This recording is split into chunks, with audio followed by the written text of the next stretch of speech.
அனைவருக்கும் வணக்கம் மக்களே. சற்றுமுன் கிடைத்த ஒரு முக்கிய அப்டேட்டு என்னென்னு பார்த்தீங்கன்னா, ஆதார் கார்டு வைத்திருப்பவருக்கு ஒரு குட் நியூஸ் தான் பார்க்க போகிறோம்.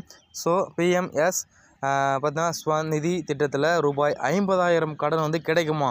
இது எப்படி அப்ளை பண்ணுறது, யார் யாருக்கெல்லாம் கிடைக்கும், ஸோ இதனுடைய பெனிஃபிட் என்ன, உண்மையாலுமே பார்த்தா அந்த 50,000 நமக்கு கிடைக்குமா, கடன் கிடைக்குமா, கொடுப்பாங்களா அப்படின்ற நம்ம பலருடைய சந்தேகத்தை பார்த்தா இந்த வீடியோவில் ஃபுல் அண்ட் ஃபுல்லாக தீர்க்க போகிற மக்களே.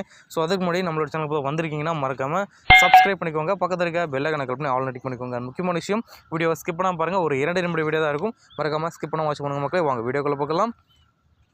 மத்திய அரசுடைய சிறு தொழில் முன்னேறுதல் மற்றும் அடித்தட்டு மக்களுடைய வாழ்க்கையை உயர்த்த பல்வேறு திட்டங்களை செயல்படுத்தி வருகிறதாக சொல்ல வந்த இந்த நிலையில் அந்த வகையில் பார்த்தீங்கன்னா பிஎம் ஸ்வநிதி ஸ்கீம் என்ற திட்டம் தற்பொழுது தெருவோர வியாபாரிகளுக்கு மிகப்பெரிய உதவியாக மாறியுள்ளதாக நமக்கு தெரிகிறது.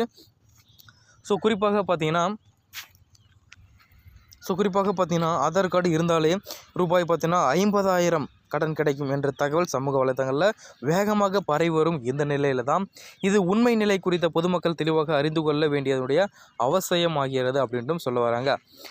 பிஎம் ஸ்வநிதி என்ற திட்டத்தின் கீழ் முக்கியமான நோக்கம் பார்த்தீங்கன்னா சாலையோர வியாபாரிகள், தள்ளுவண்டி வியாபாரிகள், முடித்திருத்தும் கடை நடத்துனர்கள், சலவை தொழிலாளர்கள் போன்ற சிறு தொழில் செய்பவர்களுக்கு பிணையில்லா கடன் வழங்குவதாகவும் சொல்கிறாங்க. இதன் மூலம் அவர்களுக்கு பார்த்தீங்கன்னா தங்களுடைய தினசரி வியாபாரத்தை விரிவுபடுத்தவும் வருமானத்தை அதிகரிக்கும் ஒரு வாய்ப்பாகவும் இது கிடைக்கிறதாக சொல்ல வந்த இந்த நிலையில் தான் பார்த்தீங்கன்னா ஆதார் கார்டு கடன் ரூபாய் 50,000 கடன் அப்படின்ட்டும் ஒரு தலைப்பில் நம்ம வெளியிட்டிருக்கோம். ஸோ இதனால் என்ன சொல்ல வராங்க பார்த்தீங்கன்னா, இந்த திட்டத்தின் கீழே ரூபாய் 50,000 தொகை ஒரே தடவையில் வழங்கப்படுவதில்லை.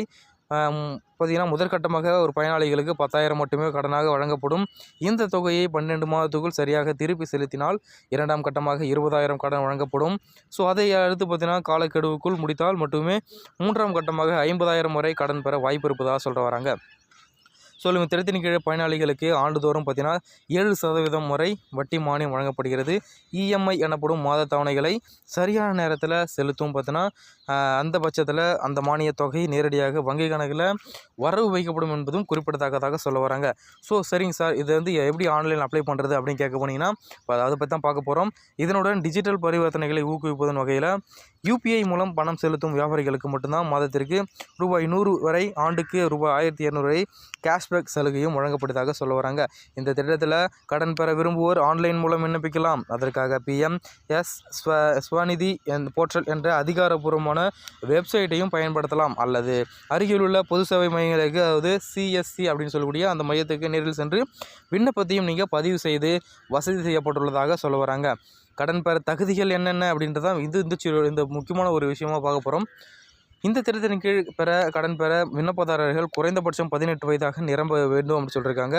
மேலும் ஆதார் அட்டை மற்றும் கைபேசி இணைப்பு கட்டாயமாக அப்படின்னு சொல்கிறாங்க.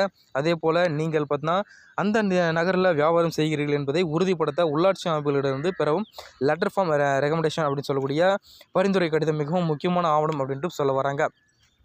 இந்த கடனுக்கான வட்டி விகிதங்கள் ரிசர்வ் வங்கி வழிகாட்டுதலுக்கு இணங்க வங்கிகளால் நிர்ணயிக்கப்படுகின்றன. ஸோ தேசியமயமாக்கப்பட்ட வங்கிகள், மண்டல ஊரக வங்கிகள் மற்றும் கூட்டுறவு வங்கிகள் மூலமாக இந்த கடன் வந்து வழங்கப்படுவதாக தெரிவிக்கப்படுவதாக சொல்ல வராங்க. ஸோ இது போன்ற இன்ஃபர்மேஷன் மற்றும் மத்திய அரசு மற்றும் மாநில அரசினுடைய ஸ்கீம் பற்றிய உடனுக்குடன் துல்லியமாக தெரிஞ்சுக்கணும்னா மறக்காம நம்மளோட சேனலை சப்ஸ்கிரைப் பண்ணி வச்சுக்கோங்க, பக்கத்தில் இருக்க பெல் ஐகானை கிளிக் பண்ணி ஆல் கிளிக் பண்ணுங்க. 2 முறை